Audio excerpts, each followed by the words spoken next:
उन्हीं में से एक ऐसा सितारा जिसकी चमक शायद अभी तक इस तरीके से फैल नहीं पाई है। हालांकि 40 वर्षों से ये सितारा चमकता हुआ नज़र आ रहा है। अभी भी इस चमक को निखारने के लिए, उसे सामने लाने के लिए प्रयास करते जा रहे हैं। ऐसा सितारा है मेरे साथ विजय राठौर, जो कि बाइकिंग एक्सपीडिशन के किंग माने जाते हैं। लगातार 40 वर्षों से सड़क की इस तेज रफ्तार के साथ अपनी बाइक की रफ्तार को मिलाते हुए आगे बढ़ते जा रहे हैं। जिंदगी के मुकाम पे एक के बाद एक पड़ाव नज़दीकी से देखते भी जा रहे हैं। विजय जी, सबसे पहले तो जानना चाहूँगी कि 40 साल हो गए आपको इस रफ्तार के साथ ताल से ताल मिलाते हुए। ये रफ्तार भरी जिंदगी सोचा कैसे कि आपको बाइकर बनना? मैडम, सबसे पहले आपका बहुत बहुत शुक्रिया जो आपने मुझे टाइम दिया, इसके लिए पहले आपके चैनल का धन्यवाद। दूसरा मैडम, मेरी लाइफ एक बहुत ही जगमगाई लाइफ थी। पहले तो मुझे अब 39 ईयर्स हो गए हैं राइडिंग करते हुए। मैं सिंस 1985 से ऑफिशियली राइडिंग कर रहा हूँ। वैसे तो मैं 1980 से कर रहा हूँ। वो इसलिए काउंट नहीं करता हूँ कि तब मेरा लाइसेंस नहीं, और मेरा लाइसेंस जब 85 में मेरा लाइसेंस बन गया तो उसके बाद का मैं ऐड कर रहा हूँ। अभी तक मैंने 39 ईयर हो गए हैं राइडिंग करते हुए।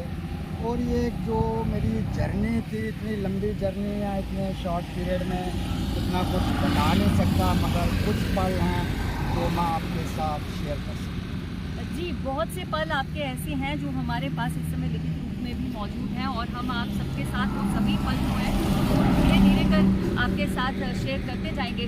लेकिन सबसे बड़ी और अहम बात जो है, 40 साल हो गए आपको बाइकिंग एक्सपीडिशन के साथ जुड़े हुए। कई रिकॉर्ड्स हम देख रहे थे आपके, जब हम दस्तावेज देख रहे थे तो कई रिकॉर्ड्स आप बना चुके हैं, कई कीर्तिमान आपके हाथ में हैं। लेकिन अभी तक आपके नाम की उतनी चर्चा बाहर नहीं सुनने को मिलती है। जिस तरह से छोटे छोटे सितारे चमक रहे हैं, उस तरह से ये सितारा क्यों नहीं चमक रहा? क्या कहीं कोई प्रशासनिक दिक्कत आई या जीवन की दिक्कतों ने आपको? मैडम, ऐसा नहीं है, दोनों चीज़ों में फ़र्क होता है, करने और कहने में। राइडिंग एक ऐसी चीज़ है, आप अगर लाइफ में कोई भी काम करते हो, दो काम कभी आप इकट्ठे नहीं कर सकते। अब जितना अच्छा मैं राइडर हूँ उतना अच्छा मैं लेखक नहीं हूँ। अगर शायद मैं उतना अच्छा लेखक होता तो आज मैं भी कहीं का कहीं, मगर मैं ज़्यादा अपना कंसंट्रेट अपने सोलो राइड्स पे करता हूँ। वो इसलिए कि जो मैं देख रहा हूँ वो कम से कम मेरे दर्शक देखें। अब जितना मुझे आता है, जितना मुझे समझ है, उतना मैं कर पाता हूँ।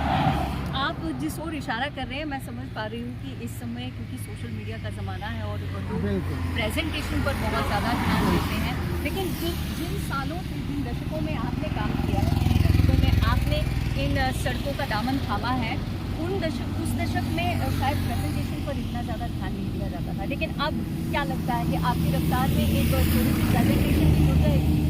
बिल्कुल मैडम, जब मैंने अपनी राइड स्टार्ट की 1985 में, तब वीडियो का चलन बहुत कम था।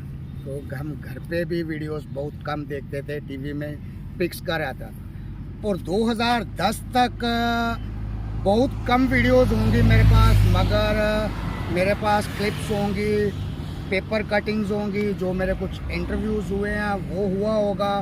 मगर 2010 के बाद मेरे पास फ़ोटोग्राफ्स प्लस वीडियोस काफ़ी हैं। अब बात रही कि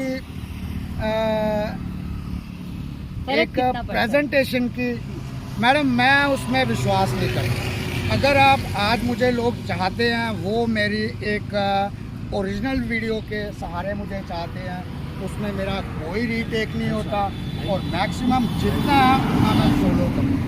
ये कितनी बहुत बड़ी एक शानदार बात आपने कही, क्योंकि देखिए ज़िंदगी जो है ना, ज़िंदगी के थिएटर में भी आपको रीटेक का मौका नहीं मिलता है। ज़िंदगी एक ही टेक में काम करती है। जैसा आपने उस समय परफॉर्म किया, आपको बिल्कुल वही हिस्से में आता है, वैसा ही फल मिलता है। और शायद इसी बात को विजय जी बड़े बारीकी से जान चुके थे, और इसीलिए शायद आज दिन तक भी अपनी चमक का प्रचलन ना होने के बावजूद भी इन्होंने अपने पैशन को नहीं छोड़ा है।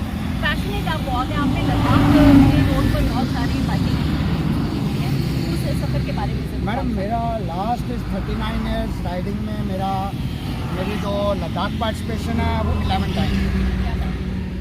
अभी मैं लेटेस्ट एक चैलेंज करके आया हूँ और उसके बारे में भी बताऊँगा। 11 टाइम मेरा लद्दाख रिटर्न है, 2 टाइम्स मैं ऑल इंडिया रिटर्न हूँ। सोलो है, एक में ग्रुप में है, एक में मेरा सोलो है। और मैडम मेरा 2005 में मेरा एक शॉर्टेस्ट टाइम है जम्मू लद्दाख 17 आवर्स 15 मिनट। सुबह 6 बजे जम्मू से निकला था और शाम को 11:15 पे लद्दाख में मेरी एंट्री है, वो भी एक ऑफिशियल एंट्री है। देखिए, आप जिस बात के बारे में बात कर रहे हैं ना, ये आप रफ्तार की बात कर रहे हैं, तो हमारे जो यंगस्टर्स इस समय आपको देख रहे होंगे वो ज़रूर ये सोच रहे होंगे कि पता नहीं इतनी स्पीड में जा रहे हैं तो ट्रैफिक रूल्स का पालन करते हैं कि नहीं। कितना इम्पोर्टेंट आपको लगता है कि इस तरह की एक्सपीडिशंस में, राइडिंग में ख़ास तौर पर जो सड़कों के साथ जुड़े हुए हैं हमारे एडवेंचर स्पोर्ट्स, उनमें कितना ध्यान रखना ज़रूरी है इन नियमों का और किस तरह से अपनी सुरक्षा करनी चाहिए? मैडम ऐसा, अगर आप जैसे हर दफ़ा गाड़ी तेज़ चलाना वो तो हम भी बोलते हैं, मगर जो मेरा ये रिकॉर्ड 2005 का आप देख लीजिए, पीछे उतने साल 17 साल माइनस कर लीजिए, वो एक मेरा कंपटीशन था। अब कंपटीशन देखो रोड्स पे भी होते हैं, ग्राउंड्स पे भी होते हैं, वो करना ज़रूरी है। मगर अगर आप ऑफिशियली, आप अनऑफिशियली वैसे अगर सड़क पे चल रहे हो तो पहले आपको अपनी सेफ्टी, जी बहुत ज़रूरी है, उसमें आपको अपनी सेफ्टी ज़रूरी है। बाकी इतने रिकॉर्ड्स हैं बताने के लिए मेरे पास भी काफ़ी टाइम चाहिए मुझे। बिल्कुल बिल्कुल, मैं देखती हूँ, मैं आपसे इसका ज़रूर साझा करना चाहूँगी कि 40 वर्षों का ये एक सफ़र है, तो इस सफ़र को छोटे से समय में सीमित कर देना हमारे लिए भी मुनासिब नहीं होगा और शायद कहीं ना कहीं कोताही कर जाएंगे हम इनका बखान करने में। लेकिन सबसे ज़रूरी और अहम बात जो मैं आपसे जानना चाहूँगी, क्या प्रशासन की ओर से, सरकार की ओर से आपको कभी किसी तरह की कोई मदद मिली है इस एडवेंचर स्पोर्ट को आगे बढ़ाने में? मैडम अभी की बात तो मैं करता नहीं, मैं पुरानी बात करता हूँ, उसी के हिसाब से आप अभी तक देख लीजिए। मैंने 1998 में ऑल इंडिया टूर किया था, उसमें मुझे मेरा फ्लैग ऑफ किया था MOS लेट श्री गोविंद राम जी, तो मुझे तब भी कोई हेल्प नहीं हुई थी। एक लेटर दिया था उन्होंने मुझे और मुझे रिसीव किया था मिस्टर अजाज शत्रु सिंह जी ने जब मैं वापस आया था। पैसों की कोई बात नहीं है, राइडिंग मैडम ये वही कर सकता है। अब इसमें हम अगर राइड करते हैं तो हमारी सोच ये होती है कि हम होटल्स का किराया कम दें, उसका जो पैसा बचेगा वो पेट्रोल डाल के जितना भी घूम सकते हैं उतना घूम लें। पैसों की बात नहीं, ठीक है कर रहे हैं, मुश्किल टफ जॉब है, जैसे कैसे अपने फ्रेंड्स के बलबूते, अपने राइडर्स के बलबूते, अपने पेरेंट्स के बलबूते जैसे भी राइड कर लेते हैं वो हमारे लिए है। बाकी अभी मैं लेटेस्ट एक राइड पे गया था जिसमें मैंने एक वर्ल्ड रिकॉर्ड बनाया। मैंने उसमें मेरा टारगेट था 55 पासेस इन शॉर्टेस्ट टाइम में, वो भी एक स्प्लेंडर, हीरो स्प्लेंडर BS6। मैं प्रशासन की बात नहीं करता, मैं कंपनीज की भी बात करता हूँ। शायद ऐसी हीरो होंडा BS6 97.2 cc ने ये कारनामा आज तक किया हो। इसमें मैंने अपना चैलेंजिंग टाइम में 19 घंटे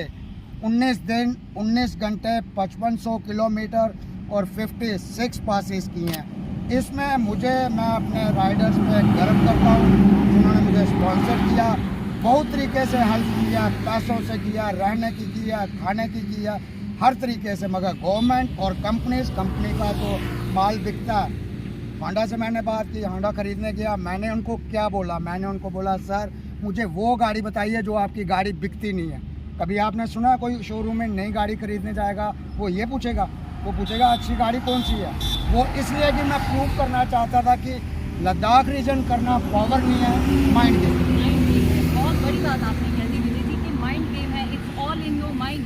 आप जब चाहेंगे तो आप कुछ भी कर सकेंगे। आपका ठानना, आपका दृढ़ निश्चय, आपका संकल्प ही है जो आपको जीवन में आगे लेकर के जाता है। विजय जी की कहानी सुनकर और विजय जी की प्रतिभा के साथ उनका पैशन देखकर, जो उनके अंदर एक जुनून है इस राइडिंग को लेकर, उसको देखकर कहीं ना कहीं मन में ये ज़रूर एक निश्चय सा बनता है कि हाँ, अगर आपके पास एक मोटिवेशन है, आपके पास आपके साथ देने वाले लोग बहुत अच्छे हैं, आपके काम से काँधा मिलाकर आपकी सोच को आगे बढ़ाने के लिए जो आपके साथ चल सकते हैं, तो आपके लिए कोई भी मुश्किल, कोई भी मंज़िल